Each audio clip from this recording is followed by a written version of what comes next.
Yes, students, hello, good morning, and a very warm welcome to today's English class. And a very warm welcome as you are seeing it on the screen. It's written The Making of a Scientist. We are going to start a very interesting kind of chapter today. It's a story, we can say fact oriented से एक story है.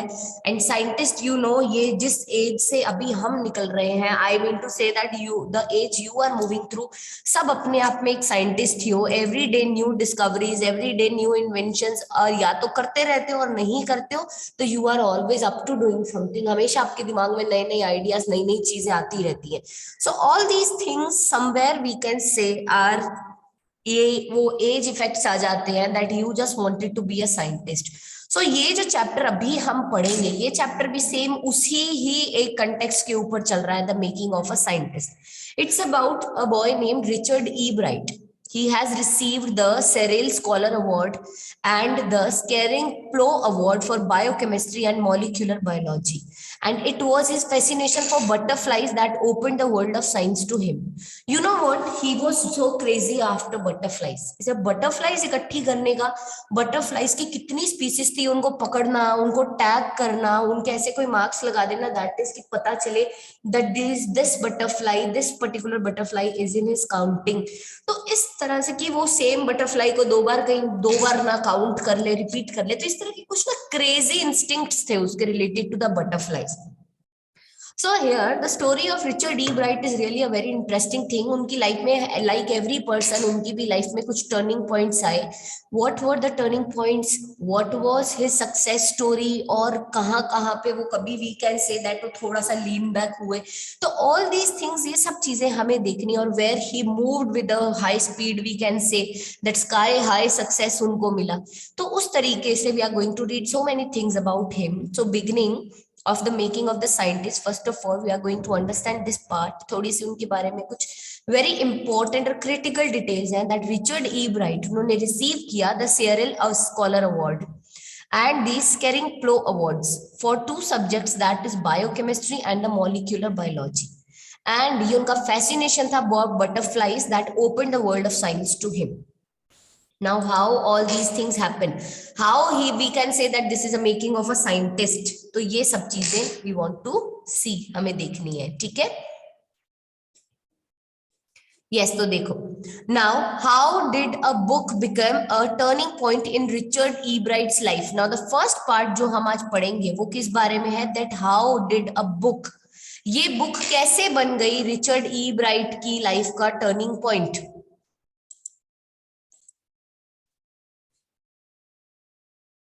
Yes. So see, further now this thing happened. So how did a book became a turning point in Richard E. Bright's life? Which book it was? क्या वो book थी? कौन उसके लिए वो बुक लाया? And how that book became a turning point in Richard E. Bright's life? And the second thing that we will find in this particular part that we are going to study is how did his mother help him. Now mother has played a very important role in making him a scientist, and now we will study about that how did the mother help him, कैसे help की उसकी mother ने उसकी. Now see, at the age of 22 a former scout of the year excited the scientific world with a new theory on how cells work. Richard H. E. Bright and his college roommate explained the theory in the article in the Proceedings of National Academy of Science. Now see, at the age of 22, एक farmer scout of the year थे, वो बहुत उन्होंने excitement create कर दिया. Excited about what? Excited the scientific world with a new theory, एक नई theory लेके आए. And listening and we can say that going through that story, it created a excitement in the whole scientific world. And the theory was about who? Theory किसके बारे में थी? About how the cells work, कि cells कैसे work करते हैं, उसकी story थी. ठीक है. Now Richard H E bright and his college roommate उन्होंने एक्सप्लेन किया the theory in the article. Richard H E bright and उनके कॉलेज रूममेट्स जो थे, उन्होंने इस थ्योरी को एक्सप्लेन किया इन द आर्टिकल, एक आर्टिकल में. And what was that article? वो क्या आर्टिकल था? The article was in the Proceedings of National Academy of Science. It was Proceedings of the National Academy of Science. It was the first time this important scientific journal had ever published the work of college students. In sports, that would be like making the big league at the age of 15 and hitting a home run your first time at bat. For Richard E. Wright, it was first in a long string achievements in science and other fields, and it all started with butterflies. An only child, Ebright grew up north of Reading, Pennsylvania, and that wasn't much I could do. He said, I certainly could play football or baseball with a team of one, but there was one thing I could do, collect things. Now देखो यहाँ पे क्या हुआ, उन्होंने बोला ना, it was the first time कि ये इंपॉर्टेंट साइंटिफिक जर्नल ने कभी कुछ पब्लिश किया, the work of the student, और वो किसका वर्क था, ईब्राइट का and his friends. Now in sports that would be like making a big league. Sports होते तो ये एक बहुत बड़े big league जैसा एक वो हो जाता achievement, that at the age of 15 and hitting a home run your first time at bat, तो कितना बड़ा achievement हो जाता. For Ebright, पर Ebright के लिए it was the first in the long string of achievements in science. उन्होंने बोला जो long string of achievement मुझे science में करनी है उसमें से पहला achievement है ये मेरा, and other fields also. And it all started with butterflies. And ये सब चीजें शुरू कैसे हुई, with just mere butterfly, एक butterfly से. So he did. उन्होंने हाँ सॉरी, एंड उन्होंने बोला एंड ओनली चाइल्ड, और क्योंकि Ebright was the only child, he grew up north of Reading, Pennsylvania में उनका पूरा बॉर्न एंड ब्रॉट अप हुआ, we can say that, and there wasn't much I could do there. उन्होंने बोला मैं बहुत ज्यादा नहीं था वहां, कुछ नहीं कर सकता था, बिकॉज ऑल अलोन, तो वहां पे ऐसा मैं कुछ खेल भी नहीं सकता था, having not a lot of friends भी नहीं थे, तो भी ये अपने आप में एक बहुत बड़ी समस्या थी. तो उन्होंने बोला तो क्या करे बंदा. Now he said I certainly could not play, मैं ज्यादा कुछ नहीं कर सकता था, मैं फुटबॉल भी नहीं खेल सकता था, बेसबॉल भी नहीं खेल सकता था, क्योंकि एक की टीम के साथ आप फुटबॉल बेसबॉल नहीं खेल सकते हो. So he says that one thing that only I can do, सिर्फ एक चीज थी जो मैं कर सकता था, और वो पता क्या था, that I could collect things. मैं थिंग्स कलेक्ट करने का गेम खेल सकता था, that I could do something, कि मैं चीजों को कलेक्ट करने लगता. अब चीजों को कलेक्ट करने की जब बारी आई तो he was very excited, because he love to collect what, उन्हें क्या कलेक्ट करना बहुत पसंद था, ही स्टार्टेड कलेक्टिंग बटरफ्लाइज. ठीक है, उन्होंने क्या कलेक्ट करना शुरू किया, butterflies, and this was the favourite thing that he did. And इस टास्क के अंदर जब वो बटरफ्लाइज कलेक्ट करने लगे, he didn't ever look back, उन्होंने पलट के नहीं देखा. From there we can say that the journey of the scientist began, वहीं से साइंटिस्ट की जर्नी शुरू हो गई. So he did and did he ever, so उन्होंने ऐसा किया and he did ever. Beginning in the kindergarten, Ebright collected butterflies with the same determination that has marked all his activities. He also collected rocks, fossils,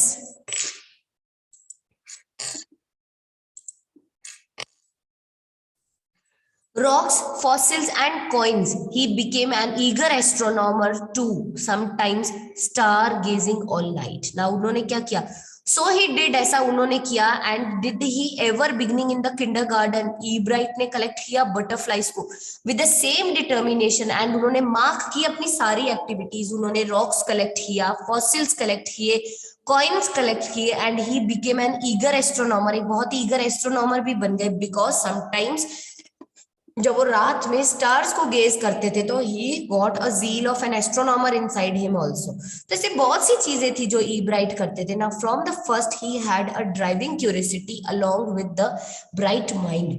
He also had a mother who encouraged his interest in learning. She took him on trips, bought him telescopes, microscopes, cameras, mounting material, and other equipments that helped him in many other ways. अब देखो, अब उन्होंने देखा कि उनकी जो mother है, she used to help him in many ways. Now from the first उन्होंने बोला उनके अंदर कहीं ना कहीं, उनके ब्राइट माइंड के अंदर ये ड्राइविंग क्यूरियोसिटी थी to know about all the things. Now to know about all the things leads to what, अब चीजों के बारे में जानना ही उनके लिए एक बहुत बड़ी चीज हो गई थी. एंड इन दिस थिंग उनकी जो मदर थी, she was also great somewhere. Why great, because उनकी मदर ने उनके अंदर एक ऐसा इंटरेस्ट डेवलप कर दिया. She has always encouraged him. वो उन्हें बहुत सी ट्रिप्स पे लेके जाती थी, वो उनके लिए microscopes, telescopes, camera, mounting materials and other और बहुत सारे इक्विपमेंट्स उनके लिए लाती थी. All the equipments which help him in many other ways. वो सारे इक्विपमेंट जो उनको किसी ना किसी वे में बहुत हेल्प करते थे. I was his only companion until he started school. उन्होंने बोला I was his only companion, मैं सिर्फ उनकी अकेली companion until he started the school. जब उन्होंने ये स्कूल स्टार्ट किया. एंड his mother said, उनकी मदर ने क्या बोला? After that I would bring home friends for me. After that his mother said that after that I would bring home friends for him, but at night we just did things together. Richie was my whole life after his father died and Richie was in 3rd grade. Now ये बात कौन बोल रहा है? This is the thing जो उनकी Richard की mother बोल रही है. रिची उसे एक निकनेम था. Now mother says, उसने बोला that I was his only companion until he started school. मैं ही रिची की अकेली कंपेनियन थी until he started school. जब तक उसका स्कूल शुरू नहीं हुआ. मदर इज सेइंग कि मैं उसकी अकेली कंपेनियन थी. But after that I would bring home friends for him. उसके बाद once he started school, so I just bring friends. मैं उसके लिए उसके फ्रेंड्स घर लेके आना so that he can also enjoy with the friends. तो ये सब चीजें चलती थी. But at night we do things together. रात के समय क्या होता था? We always did things together. And Richie was my whole life after his father died, and when Richie was in 3rd grade, and when his father died when he was in 3rd grade. And Richie's who? Richard E. Bright himself. The mother with love used to call him Richie. She and her son spent almost every evening at the dining room table. She and her son, वो लोग almost every evening they used to spend at the dining room table. And if he didn't have things to do, I found work for him. अगर उनके पास बहुत चीजें नहीं होती थी करने के लिए, I found work for him. मैं उसके लिए काम ढूंढ देती थी. Not physical work, but learning things. Physical work नहीं, learning things I used to find for him. Mother said. He liked it. He wanted to learn. उन्हें अच्छा लगता था because he wanted to learn. उन्हें चीजें learn करनी बहुत पसंद थी. And learn he did. और लर्निंग वो करते थे. He earned top grades in school. उन्होंने स्कूल में टॉप ग्रेड्स अर्न किए. On everyday things he was just like every other kid, his mother said. उन्होंने बोला and on everyday things वो कैसे थे? He was just like every other kid. वो बाकी किसी भी बच्चे की तरह थे. His mother said, ऐसा उनकी मदर ने कहा. By the time he was in 2nd grade, Ebright had collected all 25 species of butterflies found around his hometown. And by the time वो 2nd grade में आए, Ebright ने collect किया all 25 species of butterflies. पूरी 25 species of butterflies he collected.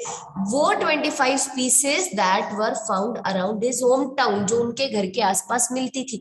So that was all the 25 species of butterflies. Now you can just imagine कि butterfly collect करना ही अपने आप में बहुत बड़ी चीज होती है. आप और मैं क्या बटरफ्लाई कलेक्ट कर लेंगे? No, it's not so easy and it's not that possible. But he did that. उन्होंने 25 स्पीसीज कलेक्ट किया and that you can see. आप यहाँ पे ये 25 स्पीसीज देख पा रहे हो.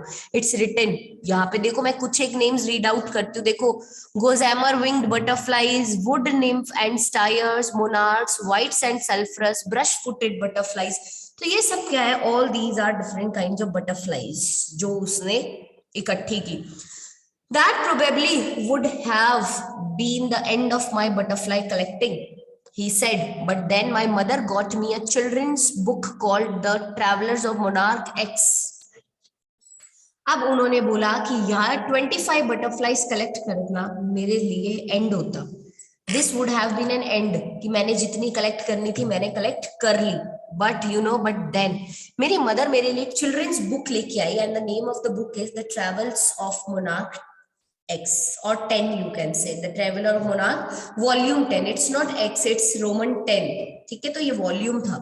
Now that book which told how monarch butterflies migrate to Central America.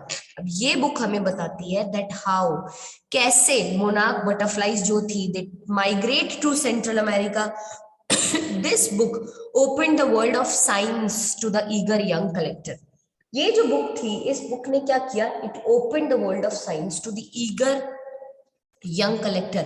And who is the eager young collector here? Now ये जो छोटे छोटे questions है, ये आपके सारे किस में आ सकते हैं? These small questions can be in your, we can say, objective part. That who was the eager young collector? Who was the eager young collector? Richard E. Bright. Who was Ritchie? Ritchie itself is Richard E. Bright. How many butterflies he found around his hometown? That is 25. Was it the end? No. Who was the only companion of Richie till he went to the school? His mother. When did his father left him? When he was in the 3rd grade. And who was the whole life after the father died for the mother? Richie was the whole life for the mother. तो इस तरह से these can be the questions, these can be the small questions जो हमें करने हैं, and which are, we can say, which are very helpful to us. ठीक है, तो ये छोटे छोटे क्वेश्चंस अगर हम पैरेलली ऐसे साथ साथ में करते जाएंगे तो it's not going to be a big trouble for us. तो see, at the end of the book, now Richie went through the book. कौन सी book थी उसकी? उसकी book थी The Travels of the Monarch. Now at the end of the book, readers were invited to help study butterfly migrations. They were asked to tag butterflies for research by Dr. Frederick A. Uhart of University of Toronto, Canada. Ebright's mother wrote to Dr. Uhart, and soon Ebright was attaching light adhesive tags to the wings of the monarchs. Anyone who found a tagged butterfly was asked to send the tag to Dr. Uhart. अब देखो, यहाँ पे एक doctor थे, उन्होंने एक research studies शुरू की. Now वो कौन थे doctor? See it properly. Now at the end of the book, readers को इनवाइट किया गया that to help study butterfly migration. कि रीडर्स जो भी इस बुक को रीड कर रहे हैं, they should start helping the butterfly migration, study करने में उसकी. अब वो कैसे हो सकता है? उन्होंने ये कहा that they were asked to tag butterflies, कि आपको कोई भी बटरफ्लाई मिलती है and if you catch hold of that butterfly, tag it. ये ऐसा करके आप किसको हेल्प करोगे? एक रिसर्च की जा रही है for the research by doctor Frederick A Urquhart. ये Toronto, university of Toronto Canada से थे. ईब्राइट की मदर ने डॉक्टर यूहार्ट को लिखा एंड कि yes my son does this and he is interested in doing that. तो उन्होंने क्या बोला? नाउ वेरी सून ईब्राइट को परमिशन मिल गई and very soon Ebright was attaching light, बहुत हल्के से एडेसिव से टैग्स. बहुत हैवी टैग्स तो आप एक बटरफ्लाई के ऊपर लगा दोगे तो बटरफ्लाई का खुद का ही क्या वेट होता है, वो तो उस टैग के वेट से ही बेचारी उड़ नहीं पाएगी. सो बहुत हल्के फुल्के से adhesive is sticky, तो sticky से tags लगाए on the wings of the monarchs. Now anyone who is going to find this tagged butterfly, उसे कहा जाता था that send this tag to Dr. Uhart. Butterfly collecting season around reading last 6 weeks in last summer. जो reading थी उनकी, last readings जो थी उसके हिसाब से they can say that butterfly collecting season जो था it was last 6 weeks in late summer. You can see the graph below. यहाँ पे आपको एक ग्राफ दे रखा है, उसमें नंबर ऑफ कलेक्टेड देखो कितनी कब कब कलेक्ट की जा रही है. तो this was the collection in the 6 weeks. तो ये टाइम पीरियड था. Now if you are going to change them one by one, you won't catch very many. अगर आप उनको क्या करोगे एक एक करके, if you are going to chase them one by one, तो आप बहुत सारी बटरफ्लाईज तो पकड़ ही नहीं पाओगे. So the next step for Ebright was to raise a flock of butterflies. तो नेक्स्ट स्टेप क्या था ईब्राइट के लिए कि आप क्या करो? रेज अप करो, रेज करो. That is you just start raising what? Raising butterflies. आप बटरफ्लाईज का जो हम बोलते हैं ना, उनकी जो आप ये कह सकते हो दैट जिसको हम ब्रीडिंग्स बोलते हैं, है ना, तो आप बटरफ्लाईज की ब्रीडिंग्स को स्टार्ट करवा दो वहां पे. You start raising them. छोटी छोटी बटरफ्लाईज मिल रही है, आप उनको help them to grow to big butterflies and help them to grow big monarch butterflies. तो उन्होंने ये चीज को शुरू किया. He started raising a flock. Now he would catch a female monarch. वो फीमेल मोनार्क को पकड़ता, टेक हर एग्स, उनके एग्स ले लेता and raise them in his basement, और अपने बेसमेंट में उसे किसी तरीके से रख के through their complete life cycle वो उसको रेज करते. From eggs to caterpillar and caterpillar to pupa and pupa से पूरी अडल्ट बटरफ्लाई. सो ये क्या है, बटरफ्लाई का लाइफ साइकिल है, हमने पढ़ा है। सबसे पहले लाइफ साइकिल स्टार्ट कहाँ से होता है, एक एग से होता है। एग के बाद में क्या बनता है, उसमें से कैटरपिलर बनता है, कैटरपिलर के बाद में प्यूपा बनता है, प्यूपा के बाद में द अडल्ट ब्यूटीफुल बटरफ्लाई बन जाती है। So this life cycle was completely managed by who, इसे रिचर्ड जो थे वो अपने वहां के बेसमेंट के अंदर by raising the eggs of the butterfly, वो इस चीज को मैनेज कर रहे थे। Then he would tag the butterflies, और फिर जब ये बटरफ्लाइज एकदम रेडी हो जाती है, फुल अडल्ट ग्रोन बटरफ्लाइज, तो यूनिट टैग करना शुरू करते हैं उनके विंग्स पे एंड फिर उसको उड़ा देते। फॉर सेवरल इयर्स उनका जो बेसमेंट में था was the home two thousands of monarchs.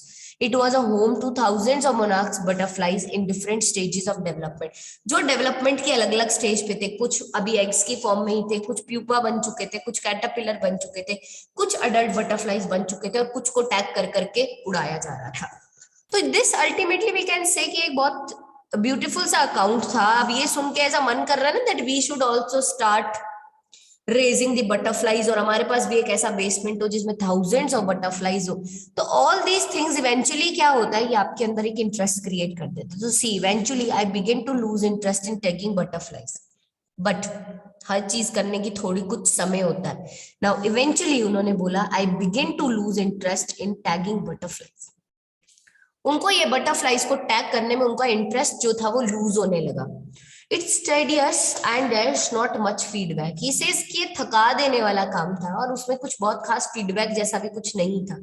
Ebright said, Ebright ने क्या कहा, इन ऑल द टाइम, उन्होंने बोला that in all the time I did it, जब मैंने ये किया, he laughed, हंसने लगे, only 2 butterflies I had tagged were recaptured, सिर्फ 2 बटरफ्लाइज, जितनी मैंने थाउजेंड्स ऑफ बटरफ्लाइज को मैंने टैग किया था, पता भी नहीं कितनी की थी, उसमें से रिकैप्चर कितनी की, सिर्फ 2। तो उसने बोला कि भाई इतना थका देने वाला काम, इतनी मेहनत, इतना टाइम, उसके बाद में फीडबैक जैसा तो कुछ है ही नहीं, उन्होंने बोला। तो उस चीज से वो थक गए and he slowly and slowly वो उनका इंटरेस्ट लूज होने लगा। And he says and they were not more than 75 miles from where I lived, और जो मुझे रिकैप्चर की मैंने 2 टैग बटरफ्लाइज, वो मेरे घर से 75 मील्स की भी दूरी पे नहीं था। So this was not a much distance, जिस चीज के लिए आप उसको इतनी मेहनत करके टैग कर रहे थे, इससे वो आपका मिशन तो सक्सेसफुली अचीव नहीं होता है। सो ऐसा होता है दैट अगर ऐसी चीज होने लगती है तो slowly and gradually you start losing interest in this type of things. Now you can see कि इस तरीके से first thing that Ebright started was catching the butterflies. Now you know किस तरीके से उन्होंने बटरफ्लाइज कैच किया, how eventually he did this and how eventually he began to lose the interest in tagging butterflies. ये कहीं ना कहीं ये अपने आप में it's really a very tedious thing. Now this was the first part we can say, and now the first part में जो 2 क्वेश्चंस हमसे पूछे गए थे, studying this did we get the answer of those 2 question. Now let us see it, देखते हैं एक बार अपन उसको। Now see how did a book became a turning point in Richard Ebright's life. Yes, who will answer me this question? कि वो जो book उनको मिली थी, firstly tell me the name of the book. Who's going to tell me the name of the book? Yes, Parth will tell, right? Yes, so we can say that yes, the book became a turning point in Richard E. Bright's life, and the book is The Travel of Monarch 10. And the book came to Richard on that point that he was on the verge of giving up his collection, butterfly collection hobby, because he says that I have done enough of the thing and jitni mere aaspas mil sakti thi maximum I have collected, so I am going to stop these things. But on that point he got a book, and the book created another kind of interest in him, and he started and he continued with his research, with his collection, and so on. Second question, how did the mother help him? Mother helped him in so many ways that she encouraged him to create this still the interest in these kind of learning and research work, and along with that she helped him by bringing books, telescopes, microscopes, other equipments, and keep him motivated and encouraged. So all these things, taking him on trips was also another thing that the mother did to help him. And so altogether we can say that the book as well as the mother both have very important role, very, we can say, very prominent role in making of this scientist. And who's the scientist जिसकी making हम पढ़ रहे हैं? That is Richard E. Bright. Now ये था first part that we have finished reading and explanation and along with some discussion, and the part that we are going to study tomorrow is what lesson did Ebright learn when he does not win anything at the science fair. अब science fair में जब उनको कुछ नहीं मिला, what lesson does Ebright learn? This is one thing that we will understand in next part. What experiments and projects he then undertake? क्या projects or experiments he undertook? And what are the qualities that go into making of a scientist? एक scientist को बनाना है जब आपको, you have to be a scientist, or if somebody is going to be a scientist, what qualities do go in? So these are the three questions that we will have an answer in the next part. Jitna part ye one interesting tha na, the part 2 that we are going to study is much more interesting than it. So you all just be present over here. Okay, so this is all we can say, and now we'll be meeting tomorrow. So if there are any doubts, तो आप hand raise कर सकते हो, and अगर doubt नहीं है तो just give me a thumbs up so that I can just end the class. Yes, if no doubt, yes, okay, fine. ठीक है, so this is all, and now we'll be meeting tomorrow in our next class, and we will continue and complete this chapter. चलो, take care of yourself.